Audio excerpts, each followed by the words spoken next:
Carbó. Sí, nois, carbó, i no el dels Reis. De tan conegut, ja es dona per sentat en les nostres vides. Qui pensa amb ell?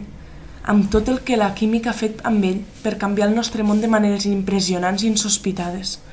Des del principi, la seva forma morfa va ser utilitzada com a combustible. Amb els segles, la química va obtenir subproductes molt útils com combustibles líquids i d'altres productes semblants als derivats del petroli. En la seva forma cristal·litzada tots pensem en els diamants, De fet, sabeu que si llancem un diamant al foc s'evapora?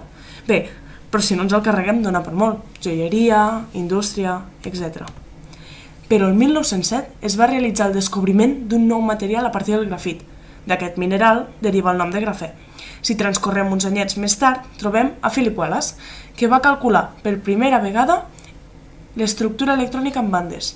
Durant dècades no se li va fer gaire cas al grafè, ja que es pensava que es tractava d'un material inestable. Fins que, 60 anys més tard, van arribar dos científics russos, Jaime i Novoselov, i van aconseguir lo inesperat, fer grafè a temperatura ambient i amb mètodes senzills, i per això mateix es van ben guanyar el Premi Nobel l'any 2010. I quines propietats adquireix el grafè en un laboratori? Doncs és extremadament lleuger. Una làmina d'un metre quadrat només pesa 0,7 grams. A part, és superconductor. Com? Ara col·loques dos capes atòmiques no superconductores d'una manera determinada i apareix la superconductivitat? Doncs sí. En aquest cas, quan una de les dues capes es gira en un angle determinat, el conjunt sembla manifestar superconductivitat. Parlem d'un medi 100 vegades més ràpid que l'utilitzat en els xips convencionals de silici.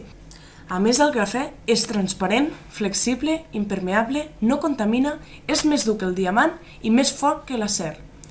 Quines aplicacions reals té? Doncs es comencen a fabricar productes que ja es poden obtenir, per exemple matalassos i coixins, auriculars i bateries de grafè.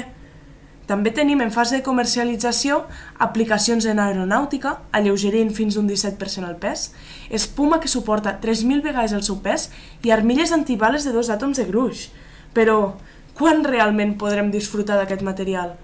Per ara, es tracta d'un material que només demostra les seves propietats quan és de la màxima qualitat. Els mètodes de creació que més qualitat ofereixen l'obtenen en quantitats molt petites. A mesura que es crea a gran escala, la seva quantitat cau en picat i amb això la majoria dels seus avantatges. Segueix sent un procés molt car. La revolució del grafè arribarà, però encara necessita uns anyets més d'investigació i desenvolupament. D'aquí a 2025, si tot va bé. Així és com funciona la ciència.